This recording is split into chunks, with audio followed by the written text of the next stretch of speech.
برئيس سعود مستوى ببري جشتي كاروباري نزديانا ولوزارة أوقافه يا حكومة هرما كردستان إنها للدوكي مفان من تماشا فانيجا بجمان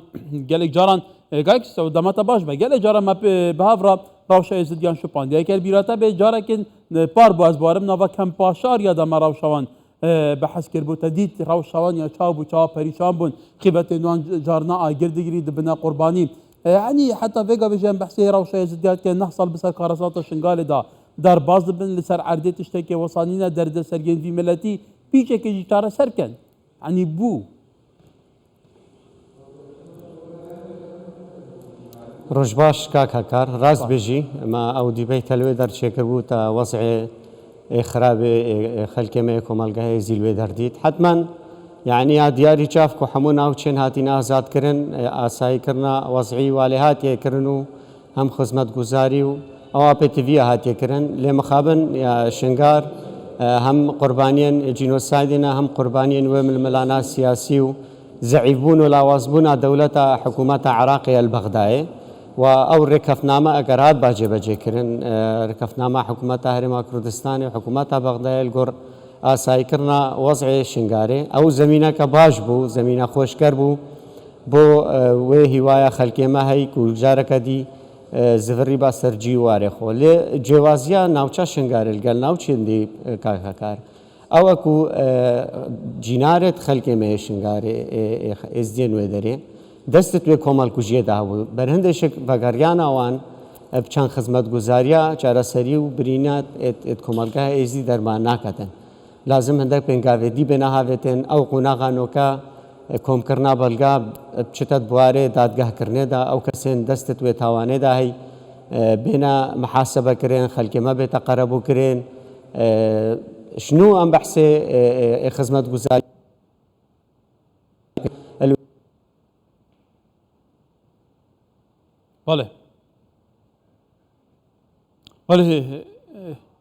بله دي هنا كي برزقلي كادنجي شيء بحدا شيء بيت بله كاك سعود دي دوزاني جيك هم ركبنا شنغال ل 2020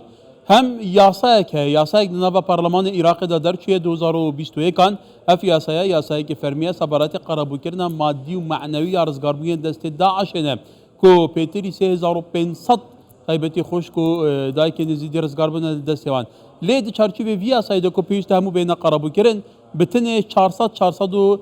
چند کسک ده نقربو کرد یعنی لیوریجی پتری 3000 کسین رزگاربوی مقدورن دمک ده کویاساجی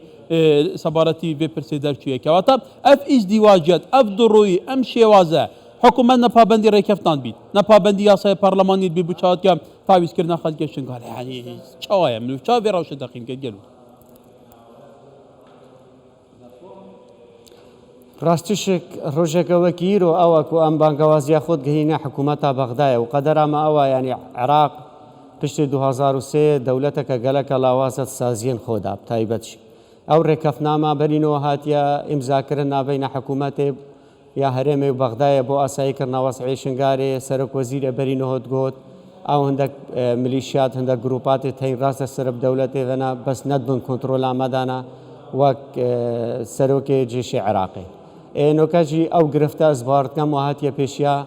محمد شيع السوداني يعني افشك باري ما جراند كتن او شو ازهرت خلقيمات دا جيتن زيادتر ليت كتن خلقك تصورت كتن كو او ام مالوان افا اوت دام بتانب كومال كوجيا ازديا كري دي براستيشك سراست الدنيا كوان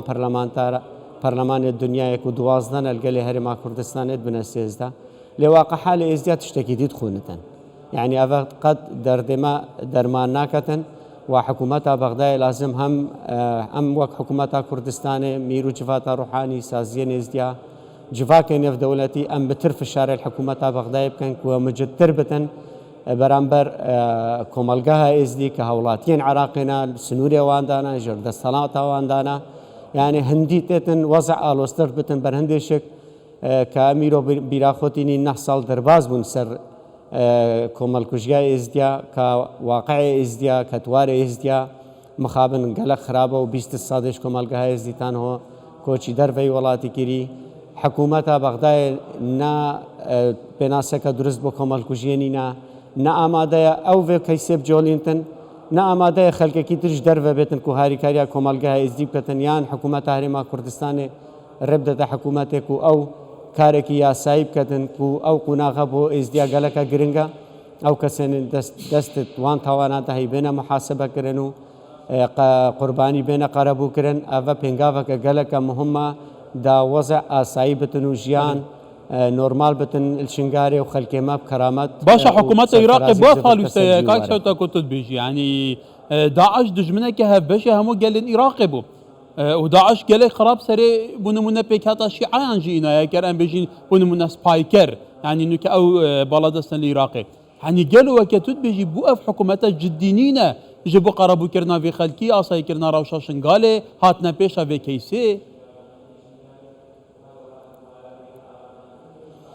مخابن حکوومەتە عراقی حکوومەتەکە دابشکریە سەر چەند جهەتێک و هەرێکێ وەلایەک بۆش دەرەوەی عراقی واهەی و ئەبتنێ حکوومەتە عراقی ئەس باوەڕ دەکەم هەکە نەبووی ڕاتبی وی میزانیا زەڤەلەح با نەدما پێکڤە و ئەم پوێ هیڤێناک و ئەف حکوومەتە کە ئێکشوان خاڵێن ڕێکەفتنامە حکوومەتە هەرێمێ پارتن سیاسیên هەرێمێ لەگەل پارتن سیاسیên دیên عراقê ku xalekş durustbûna vê hikûmeta Mihemed Şia Sûdanî ew bû cêbecêkirina rêkefnama Şingarê ye. Bo cêbecê naketin îradeke siyasî nîne. Bo îradeke siyasî nîne berjewendiyên hindek grupatê dî hindek xelkê dî bi zifirîna xelkê me sercûn warê xwe bi zifirîna îdareke şerعî ew kesanên dest tawanên da kaka kar hatan hoş ew ê tawan kirîn dimnê wan grupatê çekdar de li Şingarê dijîn و باڵادەستن لێ دەرێ باشە چاو خەلکە بزەفرتەوێ دەرێ بوی سەر و بەریڤە نا ئیدارەکە درست نە خزمەت گوزاری نە خەلکێمە هاتیە قەرەبۆکردن نە محاسبە کەسێکی هاتیەکردن و دەستت بێتەوانێدا هەیان هاریکاری داعش بووی معقولە ئەز القەزایەکێ بژیم ئەمانە ینی ئەم ناهیا من الخێزانان بێتن 4 5 7 8 نوعية آلاء هريك السيطرة هي هتا بس از اشناحية اش محلك اش قركك بش ما قركك كدي كده برهندش وضع قالك يخرابه كومالجا از دي نجبطراني نازفر تسرجي واري خو كومالجا از دي توشي كومالكو جيبويا كومالجا از دي هوا هزدكتن اگا بفيسر وبري بزفرتن دي توشي كومالكو جيا كدي بتن ولی هەلبەت کاکسە توزانی هەنی هەندێکی ماڵبات دەستپێکا ڕێکەوتنە Şingalê zifrîne Şingalê lê dît rawş bivî awayê carekê din jiyana kempan wan baştir bû lê jiyana Şingalê ku bivî rawşîne yanî baweke meydanî em gelan aqeftîne ve serencam bû heker em behsê civaka nêvdewletî bikeyn yanî li Hewlêrê konferansa cînûsaydê zidyan hebû konsola Amerîka Brîtanya Almanya ku welatên bêhêzin tekezî li ser rêkeftina Şingalê kirine kewate civaka nêvdewletî jî tekezî li ser asayîkirina rewşa Şingalê dike eger dîtnate ve bes axafne eger civaka nêvdewletî ya ciddî be taybetî evên ku xwedî nüfus li Iraqê gel û marêkeftin nayê te bicîkirin زانی کار ئەم خەلکی خۆش گەلک بێ هیوا و بێ ئۆمێت نەکەین یعنی وەک تاوانەکە نێودەوڵەتی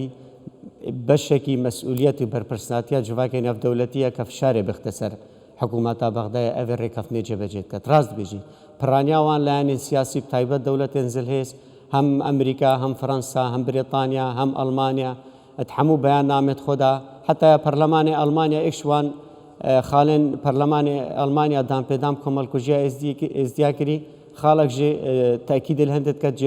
جێبەجێکردنە ڕێکەفنامە حکوومەتە هەرێمێ لەگەڵ حکوومەتە بەغدایە بەڵێ جڤاکی نێودەوڵەتی داخوازکردیا هاریکاریا کۆمەلگایە ئێزدی بکەتن هاریکاریاوان شێک دێتەکردن پریا فشارێ حکوومەتە بەغدایە بکەتن و هاریکار بتگەل حکوومەتە کوردستانê بۆ ئاساییکردنا وەزعی شنگارێ کۆمەلگایە ئێزدی بڤی سەروبەری نقارت سفرتە سەرجی وارێ خۆ مەتەسیر سەرجیانەوان و هەی سەرجیانە بچووکێتوانێت هەی سەرجیانە ئایندێوانێ هەی بەرهەندێک جڤاکێ نێودەوڵەتیش هەموو کەسی وەک تاوانەکە نێودەوڵەتی داخوازکردیا فشارێ حکوومەتە بەغدایە بکەتن بینتە سەر وێ ڕێیەک و ئاساییکردنا وەسعی درست باوەڕکەکە کار ئەکە نەفشارە جڤاکێ نێودەوڵەتی بە یاسا ناجیاتاش دەرنەتکەفتە الپەرلەمانی عراقێ بەس پوێ فشارێ ئەو یاسا دەرکەفتوتانۆکە ڕاستە پلاوازی سستی پرێڤەت چتن بەس هەر حال یاسا دەرکەفت واهەی ڕێڤەبەریەک واهەی پرۆسا دەست پێکردی کێمۆکاسیوێتین ڕاستە وێژ داوەتکەین و ئەو کەی مکاسیانە و ڕێخۆشکەر بتن و ئەف قوربانیان مین دەستی داعش ڕزگار بووین لێکاک سعود چارچوبێ بێ یاسایەدا ینی پێتری 3500 اف خوشک و دایکێ مێژی دەستی چێکدارên داعشê nêzî rizgar bûne yanî di çarçovê vî yasayê de tinê 410 bîstek têne qerabûkirin pêtirî 3000 hayne qerabûkirin xwe di nav de me behsa vê pirsêkiriya xwe jî dibêjin kewata yanî karasat vê yekî jî dayîne gelo ev yasaya jî ser eldê nayê te bijî kirin ev ev xwe jî qedreke din nîne غەدرا مەزن ینی حکوومەتە بەغدایە ڕاستیشک چاوێ هاوڵاتی بوونێ وەک هاوڵاتیەکی عراقی تەماشەی کۆمەلگای ئێزدی و تاکە مرۆڤێ ئێزدی ناکەن ئەگەرنا ئەvە سەرێ نە ساڵایە ئەف خیڤەتنا هەلوێ دەرێ بەهرا هەرا یا بارگرانیە سەر حکوومەتێت خۆجهێت پارێزگەها دوێگە حکوومەتە هەرێما کوردستانی سەرڕای ئەوێ قەیرانە دارایی حکوومەتە کوردستانی تێرا دەرباز بدەن کەیسێ سەرئاستی نێودەوڵەتی حکوومەتە بەغدای یەک پێنگاف شناوێتە کەیسێ مرۆڤایەتی کابلاو بێژن ئەو لژناوان تشکیل کردی هەوا 2017 بریار دەرێ خستیک و الکەس و کارێت مێت وەندابووی دابگەڕن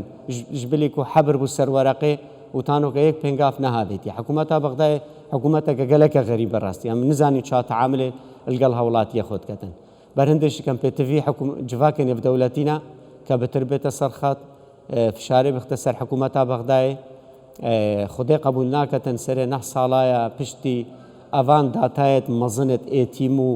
بێسەروشون و تەقاندنا 67 مەزارگەهێت ما و ئەو ناوچە شنگارێ ئێزدیشک دیرۆکە درێژنا هەر جارێکە جغرافیا خۆمەش و مەجدەستدایە کاکەکار ما ئەوەندە ئێزدیاتی و ئێزدیش وێژ دەستدای بەس پرسێکە دن هەیە کاکسەوە تانی بەری دوو ڕۆژان ئەس بارزان بووم جینوسایدا بارزانیان 8000 ڕاگەزێنێ دەماک و هەموو زێندە بەچال کریم ئەنفالên هەشتێ 2000 پێتری هەفتێ جاران قەتلی ئەما ئێزدیانەکەران بێژین لێ بوو جارایەکە حتا کیمیا بارانکردن هەڵابچەژی بوو جارایەکە سەراستی جڤاکە نێودەوڵەتی مژارە جینوسایدکردنا پێکهاتێکە ڕاستانە کوردستانێک و کوردێ نێزیدینە لەسەر ئاستێ وڵاتین پێشکەتی هاتکە ناسکردنی هەری داویە بریتانیا بووە کەواتە لەسەر ئاستێ نێودەوڵەتی گەل و تو نبینی ئەف کەیسە ڕەهەندێکی نێودەوڵەتی وەرگێت ئەڤ بخۆژی دبە di çarçûvê vê keysêde an vê beref pêşveçûnê de pêşerûjê weke zamanek be ku ev millete hesabsana hêneyê te qir kirin ئەگەر ئەم بەس بدان پێدانێت پەرلەمانێت دنیاە vebîn belê wala dê em تووشی قڕکردنەکە دیبین و دوی دی و سێ دی و چاری دیش تشت بێتە سەر ئەرزە واقعی بتن کاکە کار بۆ دیرۆک ئەvên یاساناست زانن یەک دادگەها نێودەوڵەتی نەهاتیە دروستکردنا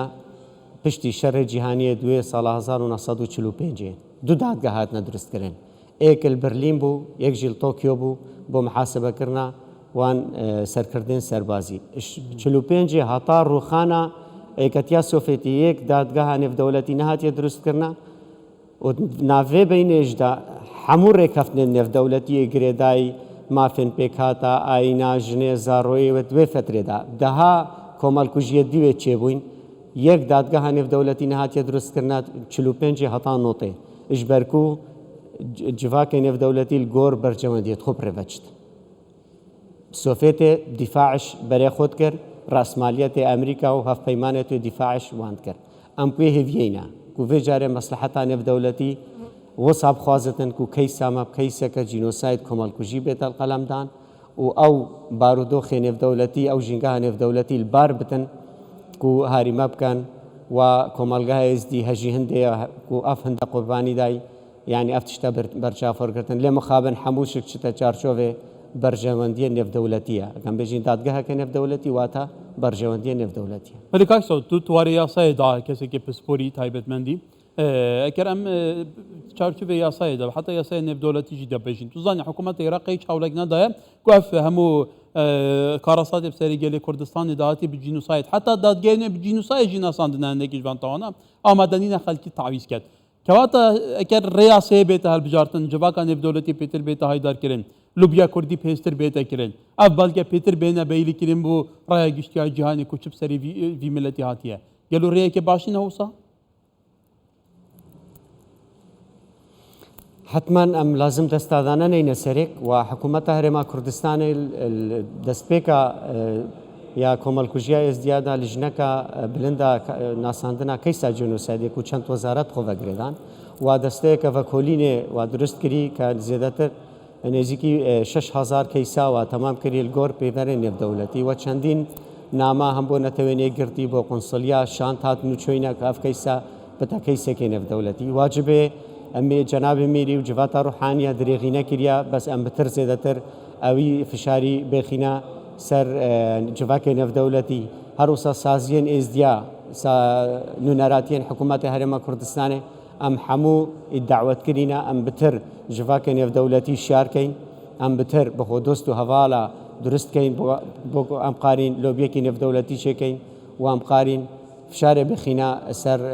بەغدایەک و بڕیارێ بدەتن و ئیرادە هەبتن کە ئەوێ کەیسێ بکەتە کەیسەکە کۆمەڵکوژیان نێودەوڵەتی با بۆ نەکەیسەکە کۆمەڵکوژیان نێودەوڵەتی بلا کە دادگەهەکە یا نافخۆیی بتن پشتەوانیان نێودەوڵەتی بدن چەنگود تاوانەکە نێودەوڵەتیە بتر 120 جنسیت نێودەوڵەتیە دەوڵەتە تاوان کرینە دەرهەقی کۆمەلگەهای ئێزدی و پێکاتێتی تر بەرهندێکم هەموو داوەتگرینە بترمە طاقەت هەبتن بترمە هێز هەبت بترمە هیوا هەبتن ئەم ئەوێ کەیسێ و دەرئەنجامێت باش دەستخۆ بینین عليه برئيس سعود مستور ببري جشتي كاروبارين ازديان الوزارة توقف لدوك سباس كاك سعود